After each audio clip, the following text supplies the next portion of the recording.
Good morning, everybody. Good morning, everybody, and welcome along to the Prototype Cup Germany second race of 2022. Ben Constanturas and me, John Hindhaugh, in the booth.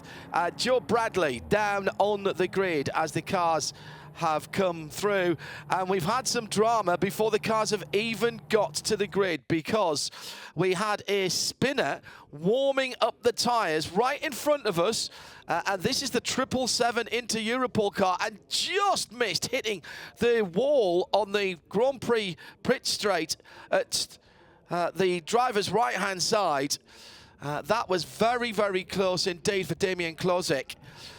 But he'll be wide-eyed. The car will have a little bit of a dirt on it on the right-hand side. But other than that, phew-wee, as we were just waiting to come to you live, that happened right in front of our commentary booth. Joe Bradley is down on the grid, taking in the atmosphere. And I think Damien Klozek will not be wanting to talk to you, Joe. Good morning. Well, we're going to try, aren't we? Because I've just made my way. I was at the front of the grid to talk to TalkSport, who's on the pole position after winning race 1 of the Prototype Cup Germany. But let's have a look at this into Europol card, see if we can see any traces. Oh, it's clean. Did you see the right-hand side, John? Yes, indeed. Well, the right-hand side is all present and correct. The left-hand side looks pretty. So he hasn't really done anything. He hasn't even dirtied the car. Let's see if we can get a word with the his co-driver. He's got to feel that grip now. It is very cold. So guys, little bit of a drama on the warm-up lap. I'm not going to talk to the driver. What's he said? I think the tyres are very cold. It's obviously really cold this morning, colder than yesterday. Even the sun's only just come out. So yeah, just cold tyres and yeah, a small loop, which hopefully helped warm the tyres up more for the start of the race. Always a silver lining, James. James Widlow is the driver I'm talking to. That just shows how tricky these cars are on the cold tyres. But obviously, once we get into the race, that's not a factor. Yeah, I think on these cold mornings, and the tyres new as well with the shine, so it's very, very tricky. It's almost like driving on ice for the first half a lap. European Le Mans Series, we have tyre warmers. This series, there's no tyre warmers, so it's down to the new drivers to get as much temp in them as soon as they can. And that's, yeah, a tricky job. Thanks, James. I'll leave you to your last debrief or brief before we have to clear the grid. Guys, we're already clearing the grid. We're going to get this race 2 for the Prototype Germany series underway. I'm off. I'm being pushed. Joe Bradley for the Prototype Cup Germany 2022 on pole position, TalkSport WRT. This is the number 7 car with the hexagonal sort of spider's web pattern on it. It'll be Marvin Dean's 2 starts this morning, alongside Donna Munding for Müllner Motorsport in the number 2. That's Alicia and a Duquesne on the front row. On the row 2, Torsten Kratz for Wochenspiegel team Monschau in another Duquesne. That's the number 11. He'll hand over to Leo Weiss. Then it's Axel Jeffries for Conrad Motorsport. He's driving on his own in the Ginetta. Franz Conrad slated to drive that car, but chipped a bone in his elbow, which meant he couldn't drive. He's still here, and none other than none other than Herr Jutzner. Yes, the big fella himself, ex of Audi Sport and of Yost Racing, is helping out that team. He says he's in retirement, but I'm not sure Ralph is ever going to retire. On row 3, Korai and Kempi Motorsports didn't have a great race yesterday. Not sure who the starting driver is going to be there, whether it'll be Sebastian or Jesse. Alongside them, Racing Experience, Gary Hauser will start, Sebastian von Gartzen will take over. 2 Duquesnes there. Then to Ligier's Reiter Engineering with Eike Angemeyer starting, hanging over to Florian Janitz. They did it the other way around yesterday. Damien Klozek We've seen this 777 Inter Europol competition car. Jamie Winslow will take that over. That's the yellow and green car. Gebhardt Motorsport, Michael Hedisch will hand off to Jakob Erlbacher.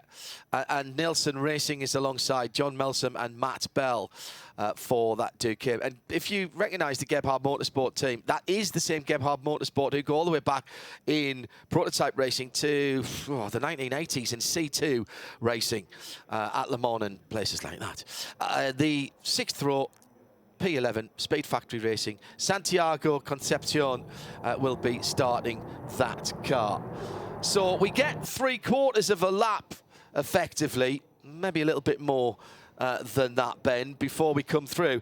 Great opportunity to talk about the changes here. All the grandstands to drivers left on that downhill start-finish straight have disappeared. New grandstand at the top of Gradion, and much better sight lines through Eau Rouge now. Yeah, the wall's been moved back down the stretch towards the bottom of the hill, the Eau Rouge River, that actually doesn't just run underneath that part of the circuit, it runs through the whole of the circuit, the Eau Rouge River, and they do cross it again further around the lap, interestingly. Not much changes around here, the Kemmel Straight and Le Combe, where obviously in the early 80s they diverted off left, and then we start to change tarmac once more. Little bit more of a gravel trap on the outside of Bruxelles, a lot bigger changes into what is now known, of course, as Jackie X Corner, with the bike track on the inside. That is a shortcut of where the track used to be. We are told that the track that they take through Speaker's Corner, now known as Jackie X, is exactly the same as it was before. The camera position is different, and it does make it look quite different, but certainly the drivers are confirming it's the same. More gravel on the outside of Pouin, and the wall's been moved further back. So as you can see, a lot of construction still going on around the Pouin and Fagnes part of the circuit.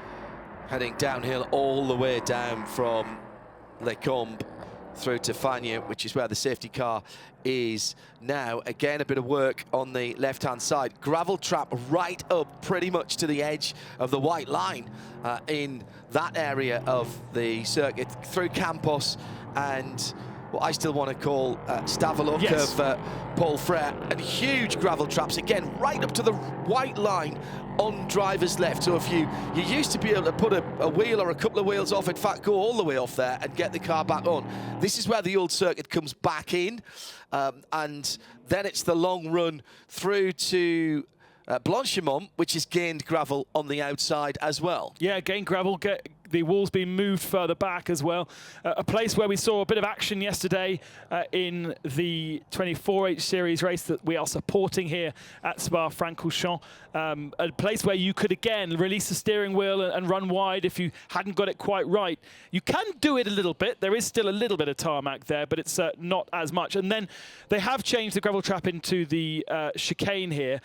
Not a great deal, and certainly the actual layout is the same on the racetrack. There's just a little trapezoidal shape there, and we did have a TCR car manage to wedge itself between the two tyre stacks that are in the straight on position there. Round 2 of the Prototype Cup Germany 2022, 11 cars, the V8 engines rise, and we are heading off down towards La Source. Huge lock-up from the outside of the front row from Müller Motorsports, Donna Munting, and he's going to struggle to keep that car and keep that position. He's dropped down at least a couple of positions, maybe more. Oh, he's down into 5th or 6th now. Good start from Marvin Dienst in the Talksport car. He's managed to stretch it away a little bit. The 7 car has got breathing space. Mistake at the top of the hill, and through comes the Conrad car. That's Axel Jeffries. And there's a problem. Pit lane speed limiter on one of the cars there. I could see the rear lights flashing, and that car is dropping all the way at the back. I wonder if they've just knocked that and not realised what is going on. But I think that's the Speed Factory car, is it not? That's one of the cars that was sharper up the field. Terrible start for the front row sitter, Donna Muntig, who is dropping way back. Great start for Marvin Dienst. Wonderful run as well for Axel Jeffries in the dark-coloured car with the teal blue, the Conrad blue. Oh, it's almost Leighton House blue, isn't it, on that car as they head through the first time down through Bruxelles. And I reckon the Conrad car is up to 3rd position. Yeah, that's we called that the Patronus colours yesterday morning. Yes, that's right. Axel Jeffries on his own, as we've already mentioned, so he can get himself into a rhythm. Wasn't particularly spectacular in the first part of yesterday's race, which was heavily compromised by a safety car, if you remember. We are safely through with all 11 cars through the majority of this first lap. It was around this part of the lap where we saw 2 cars retire. The Nielsen Racing Duquesne is on track with Melsom. I can't remember which 2 cars were actually parked up on the outside. Karainen, which is up into 5th, so that's good news that they're running. And the other one was, oh, come on, John, you should have written that down yesterday. I think it was Racing Experience, wasn't it? Wasn't it not Nielsen? I think it was Nielsen. Of course it was. Yeah. That was the car that was badly damaged. John Melsom's car, right rear. You're absolutely right. Yeah, so they are out on track, which is good news because it was a pretty heavily damaged car, which means our entry list is back to being full again. And they are about to complete lap 1. Change for 3rd position, though. Good dive down the inside. And here is a replay of the start. Start's being looked at. So did somebody break ranks too early? Race control having a look. Huge lock up on the left-hand side of the track by the outside pole sitter. And that Miller Motorsports, the white and blue car, just dropping like a stone. That was the opportunity for Axel Jeffries to go through into 3rd. So it's Dienst, Krantz, Jeffries, Gary Hauser for Racing Experience. That's Talksport, Wochenspiegel, Conrad Racing, and the Karajan Kempi Motorsport car, which was involved yesterday, was the car that dropped to the back. And it was started by Jesse Salman Autio. It looked to me as though that was on the pit lane speed limit going up Eau Rouge, and that car was eaten up. We've stayed under green flag though, everybody's got round. And this is a time certain race of 50 minutes plus 1 lap. The pit lane, mandatory pit lane visit has to occur within between 20 and 30 minutes into the race, unless a safety car is out at that time, and then that is reprogrammed, if you will, by race control. Heck of a start by Marvin Dienst. He's pulling away in that number 7 car, the Talksport machine that Berke Bessler will take over. I thought Berke Bessler did a good job when he started the car yesterday. Obviously, it was difficult to get into any kind of rhythm, and that is the Karajan Kempi Motorsport car in the pit lane. And back out again. So whatever the issue was, they've been able to fix it quite quickly, and good to see, and we've had this conversation a million times before, that there's a hire car sponsorship on that car, because I'm surprised that we don't see more hire car sponsorships across motorsport. 6th sponsoring that car, so good effort from them. And back onto circuit. This is the drivers that we saw in the second part of yesterday's race. The first part of yesterday's race, heavily compromised by a safety car. They didn't get a huge amount of running, 5 or 6 laps, before they had to hand over to their second drivers. The second drivers got a clear run of things. But of course, for the likes of Marvin Dienst, he did the second. Oh, we have got a safety car now. So Marvin Dienst's great start is going to be eliminated. That's a real shame. For him to lose what was a 5.5 second advantage over Torsten Kratz, who is missing. It is the Reiter Engineering Ligier, I think, the 24 of Elliot Engemeyer, who did a really good job yesterday, but does not seem to be crossing the Sector 2 line. Just coming down through Fagnes now, that car. So I wonder if it's had an Remember, that's predicted on there. That's like a pretending. Yeah, good point.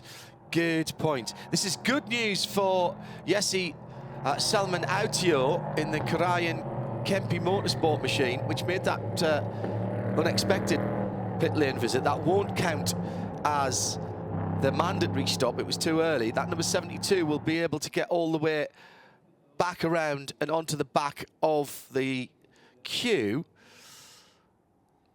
Question will be, is the 24 actually moving? Well, no, because the predicted said he should be on this part of the track. We should be able to see him now, and he's not. So I predict that he's over somewhere around Speaker's Corner. Yeah, because he's completed the first sector of the lap, but hasn't completed the second sector. And the first sector, the first sector ends at Le Combe, doesn't it? Yeah. So somewhere around Speaker's Corner, Pouan area is where we might have lost the Reiter Engineering car. 11 has a 5-second time penalty. Started in the wrong place. Torsten Kratz. Now, So this is very bad news for Torsten and the Spiegel team Monschau keep, because as the field closes up, of course, trying to get the 5-second gap to hold his position is going to be more and more difficult. Rumbling across the line in front of us is Jesse Salmen Autio. That car now running fine. Yeah, definitely was flashing its rear lights when I saw it over the top. I wondered, you can't really miss a gear unless you get caught between gears with a selection problem on these cars. They are paddle shift, so basically just using 2 pedals. But he was very slow up the hill to Radion, and just as it went across the top, I thought I saw the rear lights flashing, which always seems suggests to me that they've got the pit lane's speed limiter on. So he may have just knocked that by accident in the push and shove of the first couple of corners, not being able to get it off. But the car was sent. Joe Bradley's had a quick word with the team, and they've sort of shrugged and said, it'll be fine now. So this would be the area in which I would be expecting to see a missing car. And there you're spot on. There you go. It's down towards Fagnes. And well, it's good news that he's not actually even hit anything, has he? no, he's gone off early in the piece coming into Fagnes and slid sideways into the new gravel there. I've got to say, this is a controversial view from Hindhoff. No surprise there, perhaps.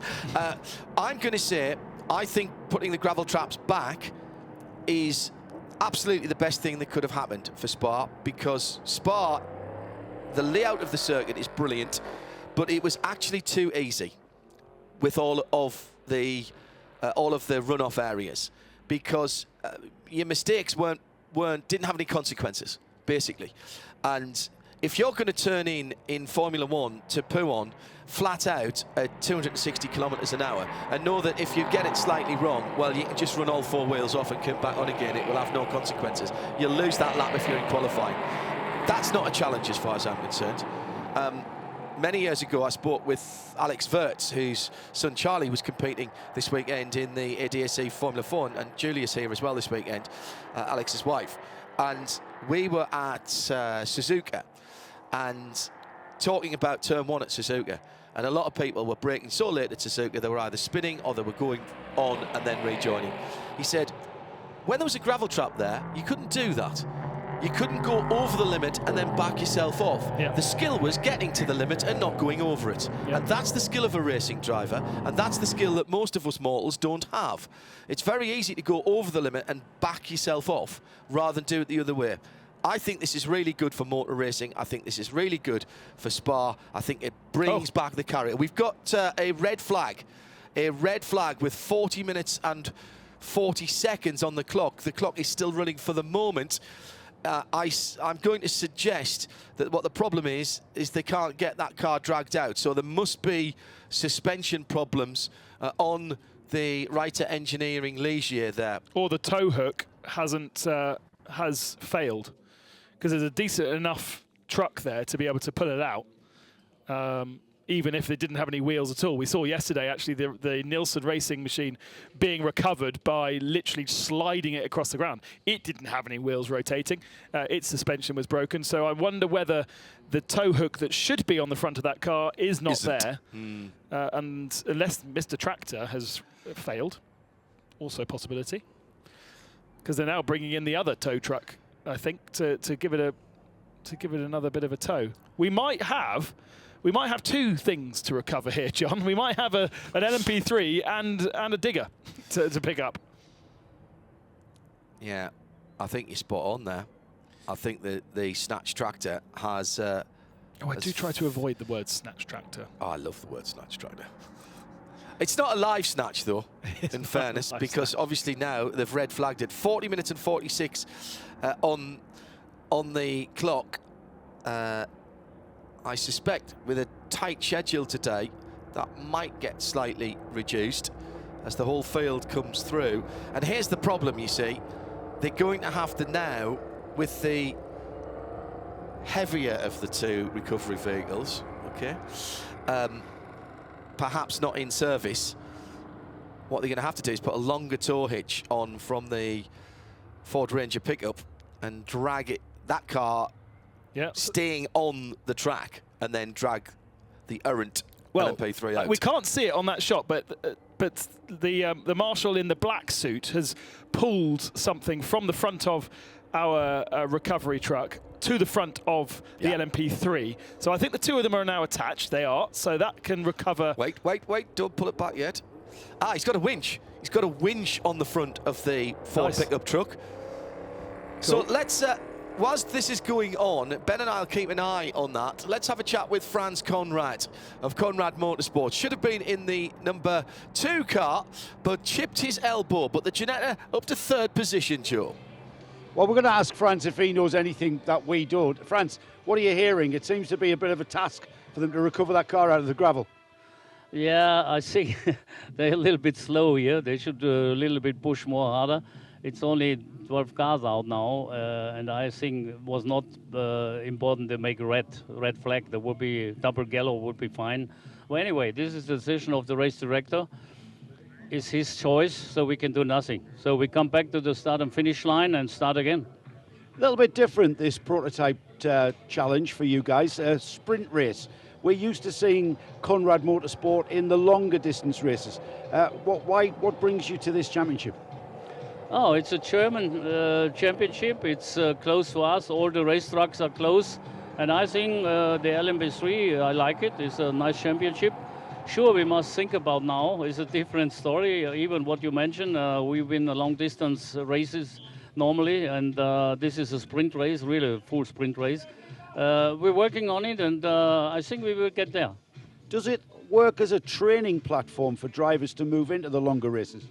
Yes, of course. We must learn to understand the car, and the crew must learn everything, the rules. I think this is a good improvement for us, and then we will come back for the long distance. What's your thoughts, Franz? Now, I've got an opportunity with this red flag to talk to you about this.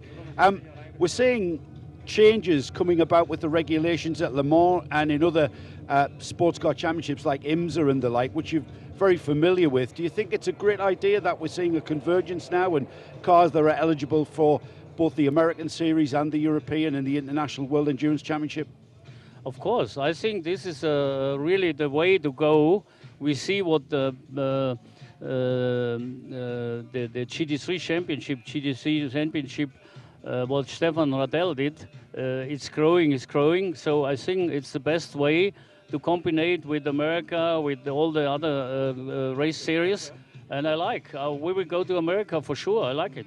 I was going to ask you that next. Are you working on something? Are you looking towards trying to put a deal together to do that? Of course, we're working on it. Of course, we won't. You know, I'm now a really old man. I retired already a couple of years, but that keep me young, and I like it, and I will go for sure.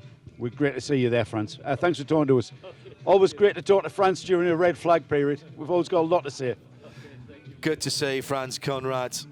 He's run some cars down through. Give the Celine S7R its first win. Ollie Gavin, one of the drivers at Sebring. We're back down through the years when Ray Malek Limited, RML, were developing that car for Steve Celine.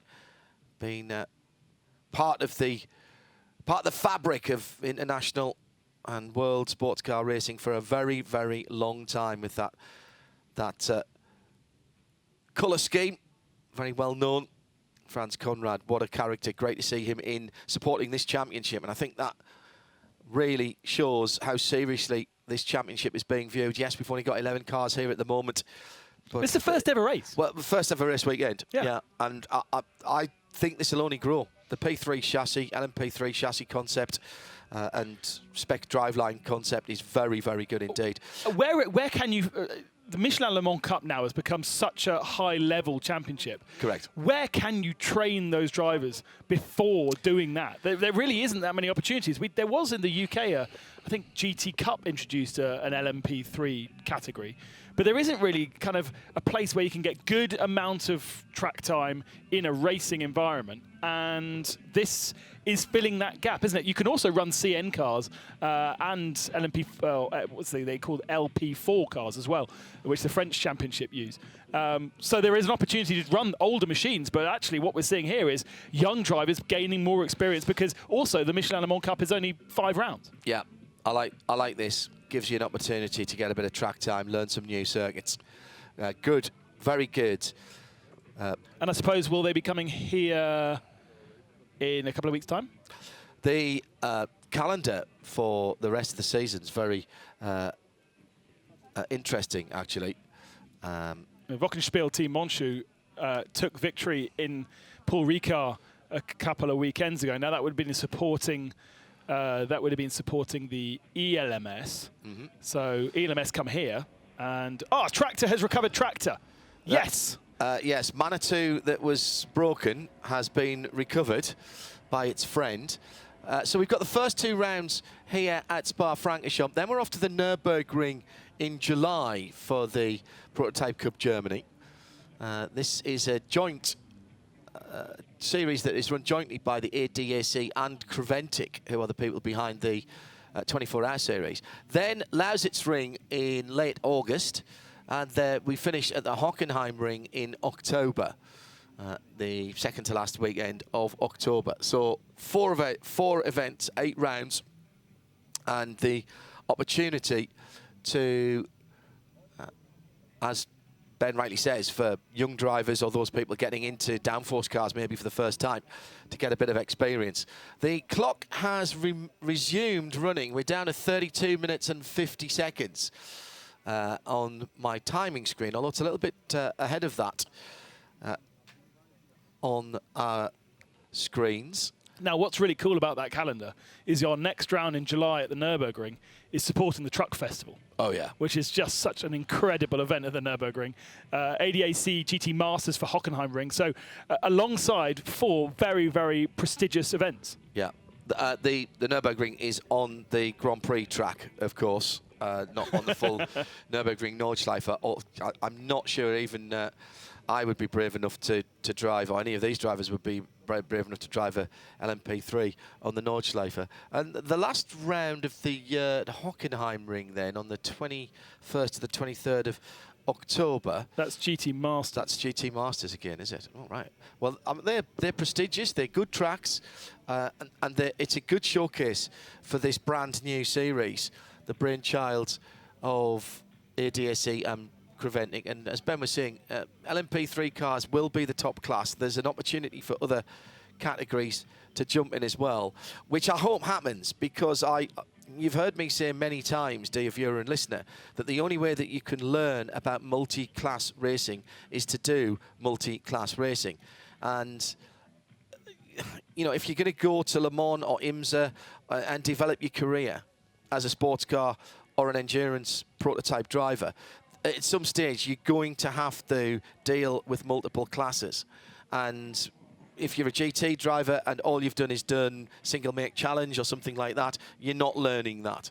And I do think that it's important to introduce that multiple class system, and this championship has the capability for that to happen. But at the moment, these guys are just concentrating on getting experience in an LMP3 car. Yes. They don't need the added complication of trying to get round GT cars like you have in other championships. So I think this is a brilliant place. The entry fees are pretty small.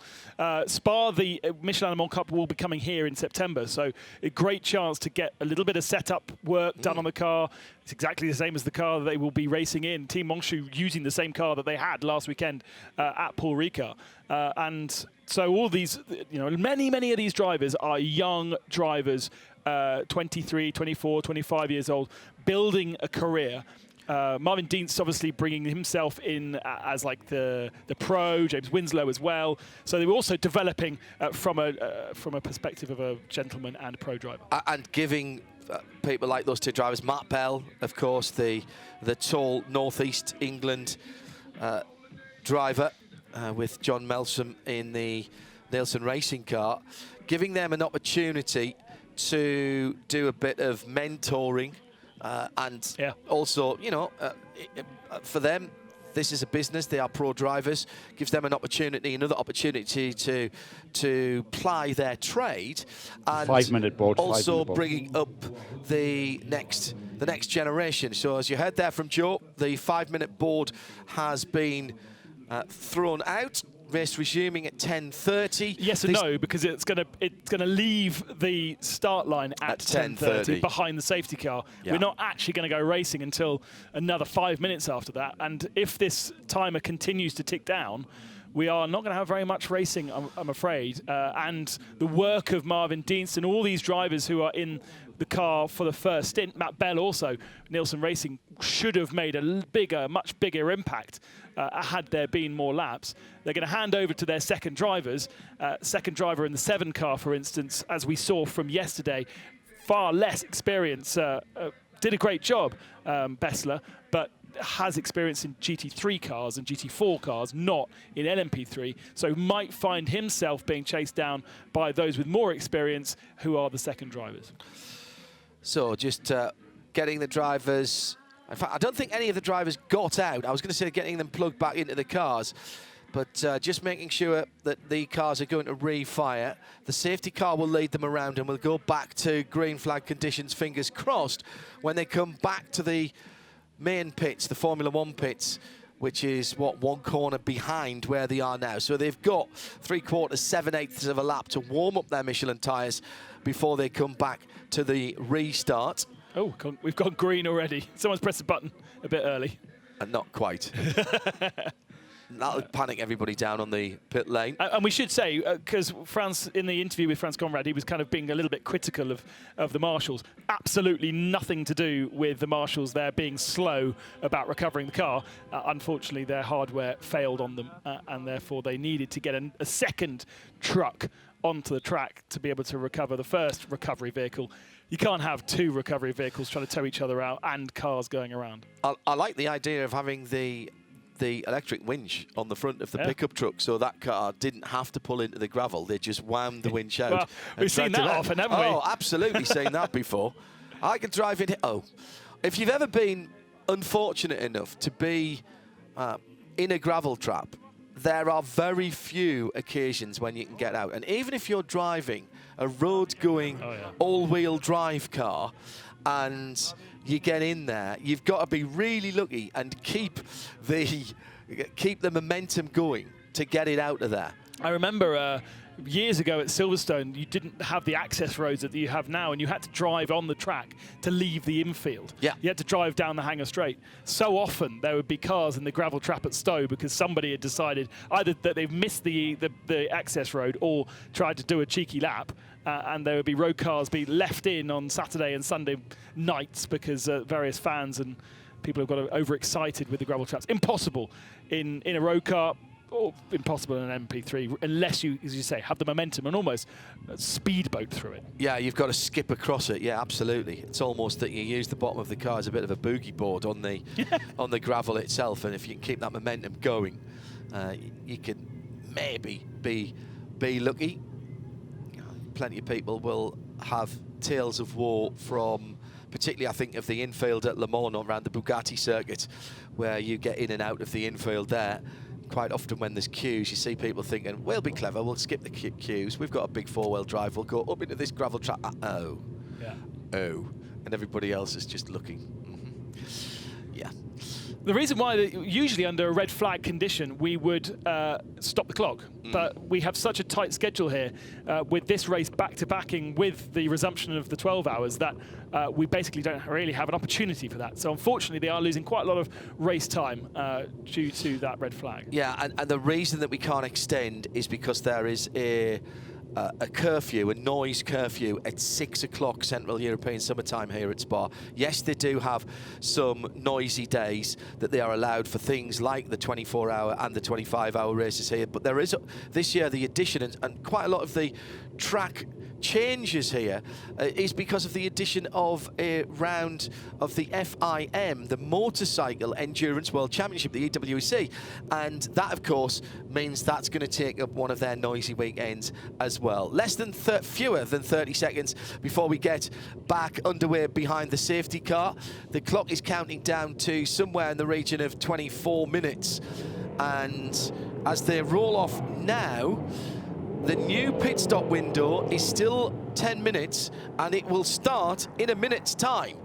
So my question is, if I'm a team manager now, I'm straight away going to be saying to the organisers, so can I pit at the end of this, as we've gone green? Yeah. They don't come in the Formula 1 pit entrance, they come in the endurance pit entrance after La Source. So as soon as you've gone green, surely you can pit.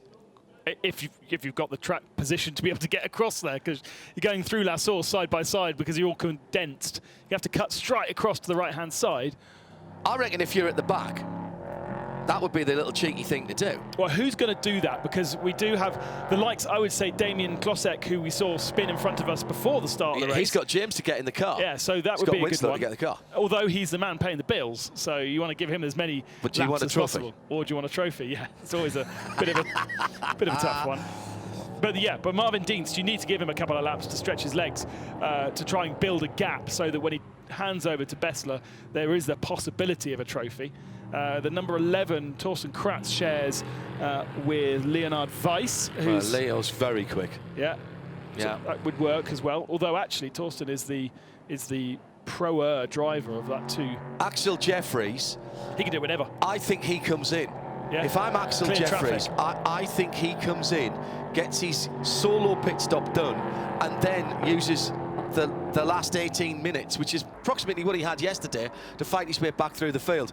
In terms of pit stops, there is a mandatory pit stop time, the baseline time for 2 bronze drivers, and I'll say now we don't have 2 bronze drivers here, but if there are 2 bronze drivers, it's 85 seconds from pit in to pit out. Bronze and a silver, add 10 seconds. 2 silvers, add another 10 seconds. And keep on going with the various precious metals there. If you're a single driver, as Axel Jeffries is, his pit stop time is his grading plus an extra 5 seconds for the advantage of not having to get somebody in and out of the car and start again from scratch. It all actually worked very well yesterday, and I don't think anybody broke out of their brackets. There were a few people who were a little conservative, Ben, and were 5 or 6 seconds over their times, but there wasn't anybody who was too close to being on the money that they had to have any penalties applied. We had somebody who couldn't get their gloves on, didn't we? Yeah. That was the biggest issue of our pit window, because there's no tyre change, there's no refueling, it's simply just a driver change. Right, safety car should be into pit lane by this point, and we can go racing. Green flag is flying. Marvin Dienst has made a really good start already at the head of the field. Axel Jeffries looking fiery in 3rd position, and they all file through the chicane and back to racing. They won't use the F1 pits, so the pit lane entry is after La Source. Correct. Dienst then for TalkSport with a good 1.3 seconds side by side for 2nd position. And 3rd, and 4th, and 5th. Let's see if anybody is peeling off into the pit lane this time around. I think they are. Yeah, absolutely. Spot on. Damien Klosek comes in to the pit lane in the 777, as we thought he might. I think it was Jesse Salman Autio as well, who peeled in the Korean Kepi Motorsport machine. No, it wasn't. It was Giorgio Rosa, my apologies, in the Speed Factory car. So those 2 have come in off the back. They'll get their drivers in. So that'll be James Winslow in the 777, and it will be Santiago Concepcion Serrano who jumps in to the Speed Factory. I thought he'd started that car, actually. Yeah, no, the timing screen did change its mind a few times at the start of the race. Okay, yeah. So Santiago must have started yesterday. In fact, when I think back, of course, he did. So Klosek out, Winslow in, Rosa out, and Concepcion Serrano in. Meantime, we've got 20 minutes of racing to go, and the leaders are heading down towards the Double Gauche at Pouon. So these guys will have plenty of time to get the drivers in. One of the reasons that you have a mandatory pit stop time is in this form of racing, you do not want to be compromising safety and getting your driver buckled in. So this is the Interpol. I know this is the Giorgio Rosso. I was about to say they did change the front end, but they didn't change the front end. It's a different car.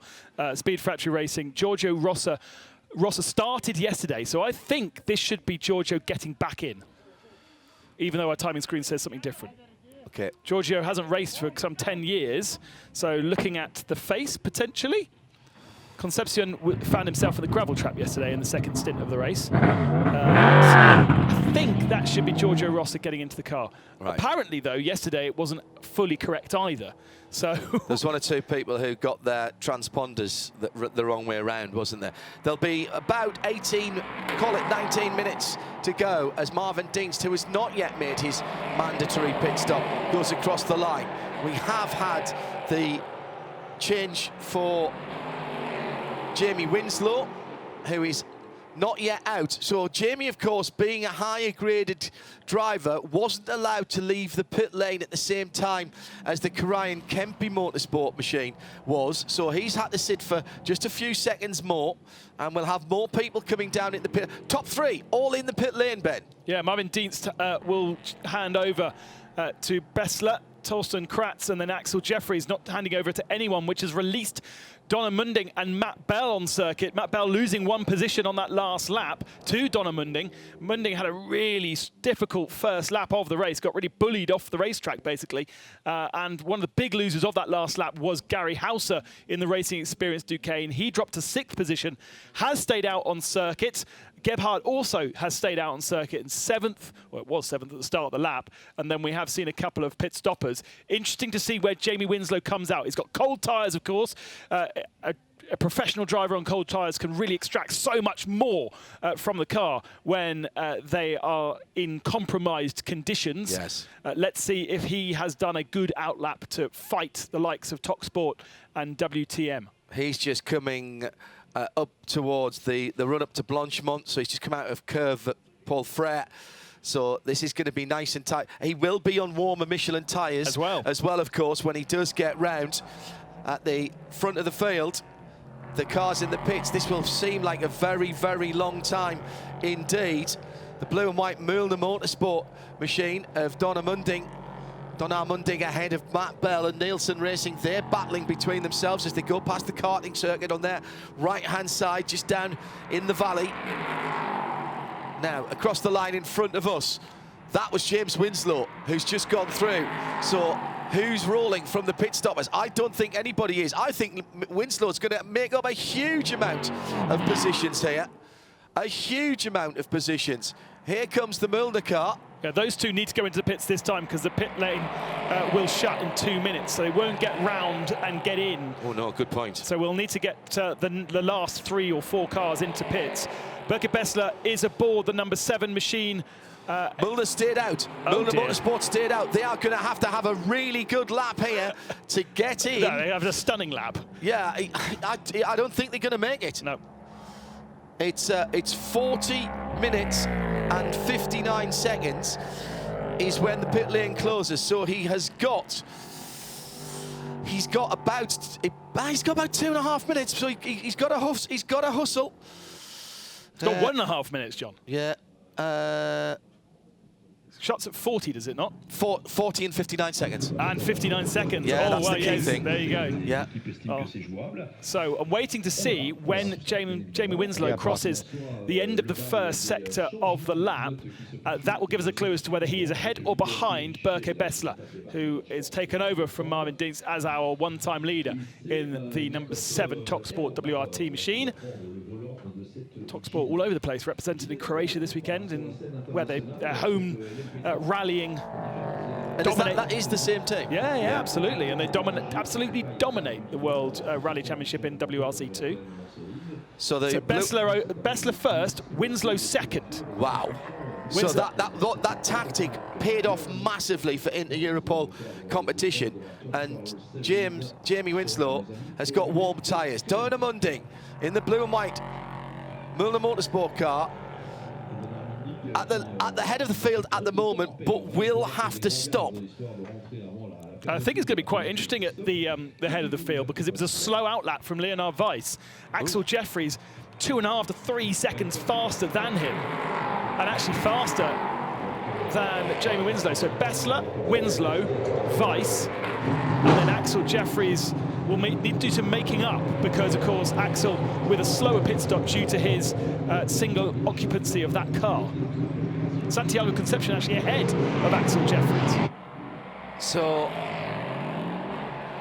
yeah, these cars starting another lap, and TalkSport were only just ahead of the yellow and green, number 777, last time around.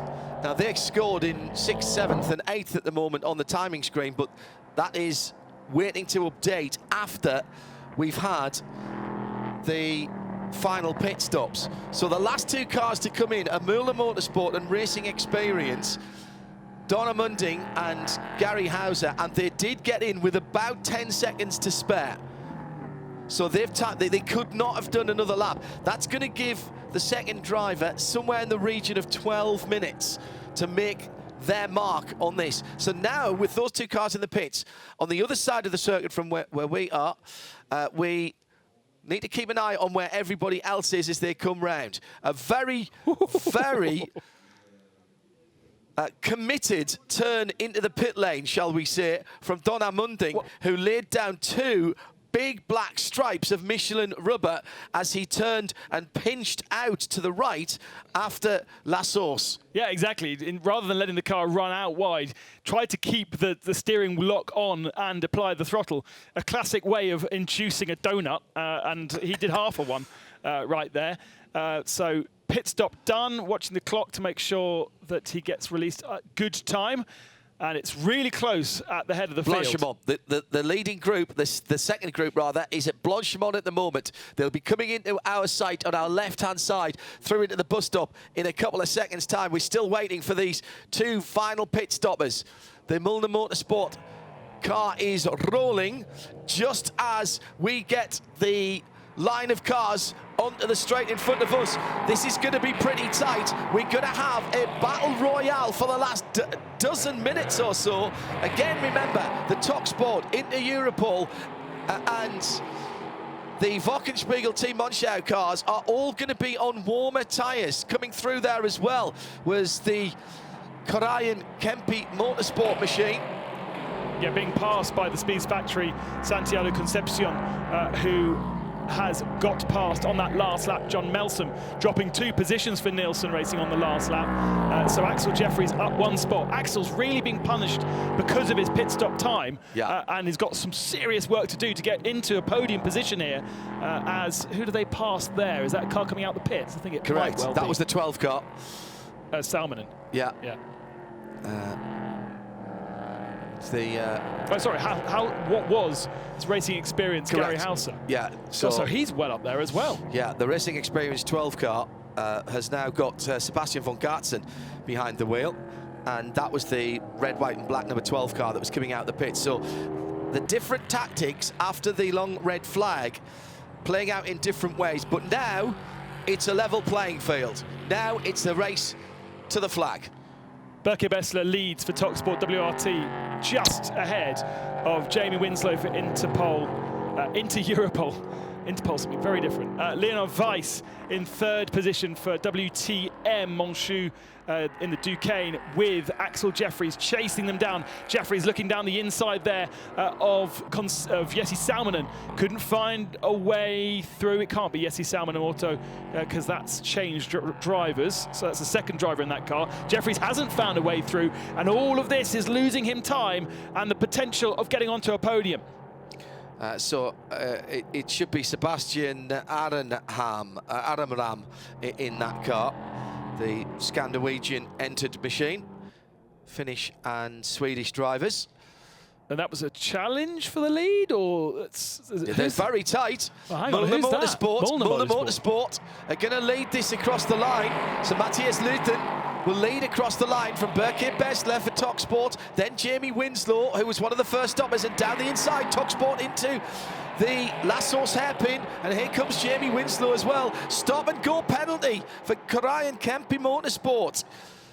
2 violations. And that's not just a drive-through, that's an in, stop and out. So that's going to take that car well out of any opportunity. That's sitting in 7th position at the moment as they came out of the pits. Now, can Winslow? Oh, late move from the Müller car. That's naughty. That's really naughty. Moving across in response there to block at the end of the Kemmel Straight into Lecombe. Pulled across to the right-hand side. Winslow will not like that. Got a good run. Two different types of cars, of course. Winslow in the actually, no, they're both. No, that's the Duquesne and the Ligier. I was right the first time. And was it the Duquesne that's got quite good top-end speed from very yesterday? much so. Yeah. We saw that in yesterday's race. Quite difficult to overtake at high speeds, and once again just seems to pull away as he's going up through the gears. And so Winslow has much better traction out the corners, but can't draw alongside. Eau Rouge, mistake there from the John Melson, running very, very wide at the top of Radillon. And all this fighting, all this boxing up of Winslow behind Matthias Luten is allowing Berke Bessler to stretch his lead for TalkSport. I thought Jamie Winslow would be able to chase him down, but this is the nail in the coffin, isn't it? How Mullen Motorsport got out ahead and in the lead of the race. Great strategy from them. Yeah, last 8 minutes of this race. Mullen Motorsport, TalkSport, Berke Bessler, all that. But Jamie can't get anywhere near that Duquesne. No, absolutely. And that's allowing Bessler in the red, number 7 of TalkSport, one of the Ligiers. He crosses the line now in front of us in the sunshine, heads down to La Source, then this 3-car battle for 2nd, 3rd and 4th. Mulner into sport down the inside. Winslow has to be late on the brakes, has to be decisive, can't quite get there, but he might be able to get the acceleration down the hill. Has he got the pick up from the corner? He hasn't got the grip out of the corner. Well, he had to pinch, didn't he? But he had to get out of it because he was squeezed. Seriously aggressive driving from Matthias Luten, and it's going to bring Leonard Weiss into the equation as well. This is where Winslow was good last lap around, but I don't think he's close enough. He's got a good run through Radillon there, through the little kink at what is called turn 7, but it's Leonard Weiss. Leo Weiss is the one looking most likely at the moment. These 3 LMP3 cars, little bit of mind games going on from Jamie there, maybe just to discourage Leo behind him as well. So the H&R sponsored blue and white, 2nd place Mullen Motorsport Duquesne at the moment. Oh, a big moment for Leo Weiss there at the top of the hill at Malmedy, putting the left rear Michelin into the gravel trap there. And he's in a Duquesne as well, so he has that top speed advantage. And therefore, Jamie's got to really be careful looking in his mirrors. Again, a possibility, difficult place to overtake into Double Gauche, into Pouon, because there's not much of a braking zone.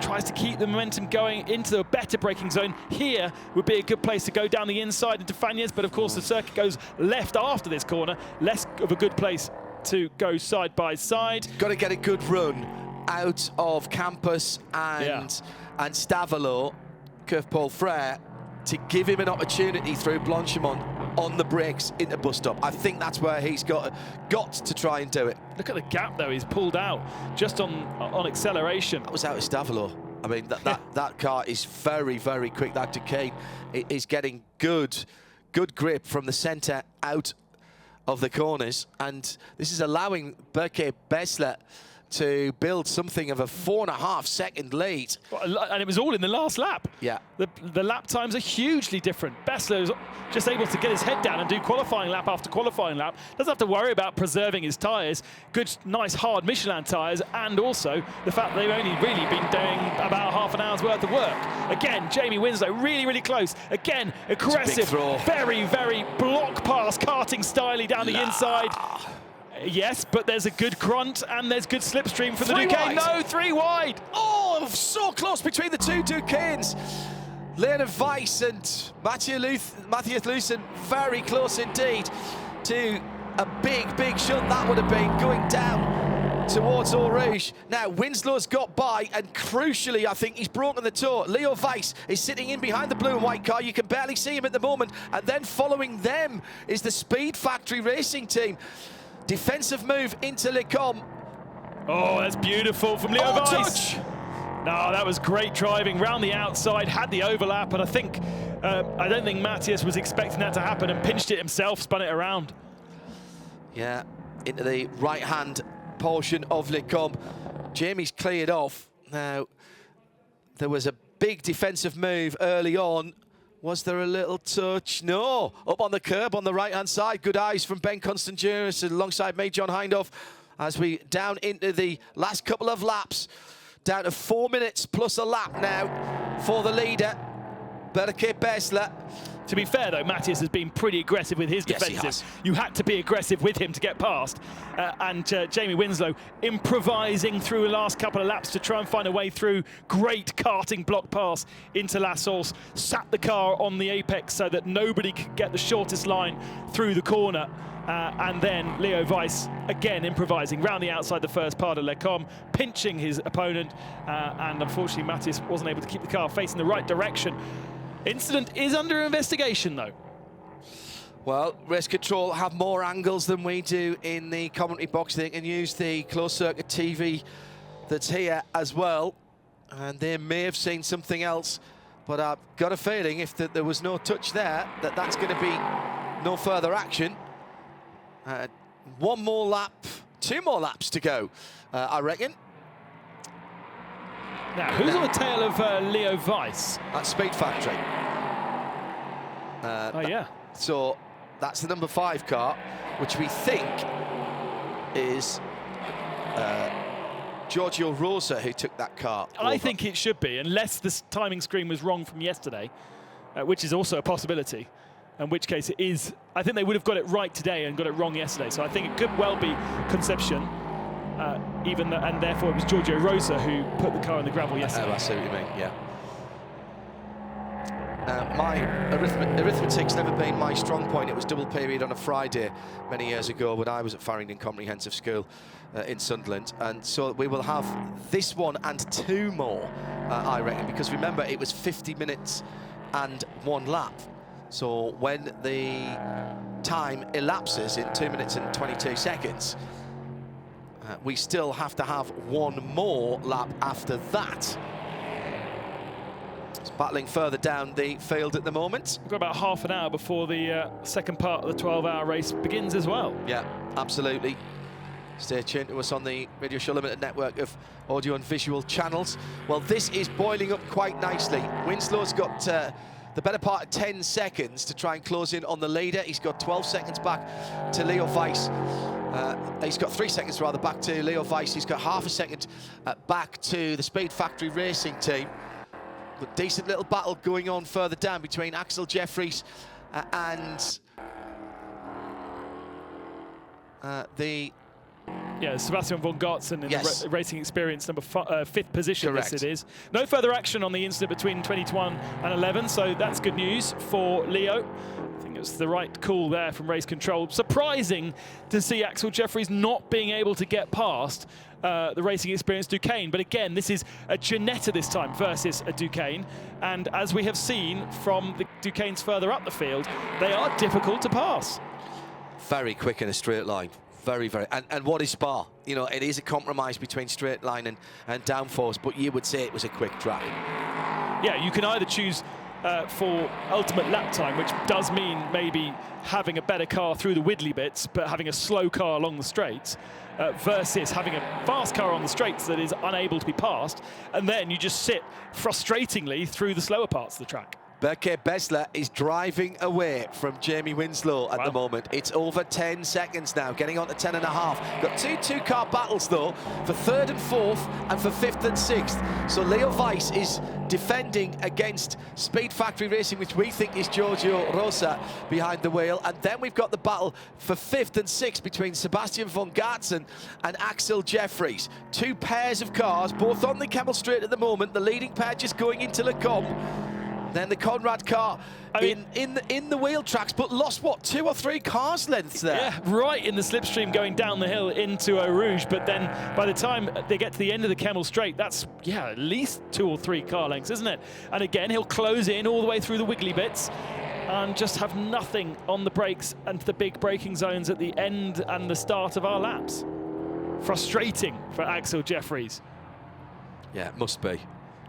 Because he knows he can run faster through here. He knows he's got the momentum, got the grip, got the downforce, but the car is not set up in the way that the Duquesne is. And even if the Duquesne is not, it's only the top 2 are Ligiers. Duquesne in 3rd position for Leo Weiss. So in ultimate lap time, it's not the strongest car, but in terms of trying to get past it, it is. TalkSport on their way to surely a race 2 victory here. The time has elapsed, but we do have to do one more 7-kilometre, 4-mile lap of Spa Francorchamps. Resplendent once again in sunshine today. Tiny bit of very wispy cotton wool cloud around the place, but it's another beautiful day. Nowhere near the wind that we had yesterday, which was making it feel quite chilly, particularly if the sun went behind a cloud. But less cloud today and less wind. It's going to be an absolute scorcher today for the final 6.5 hours of the 12-hour race. On to his final lap. Berke Bessler for TalkSport WRT.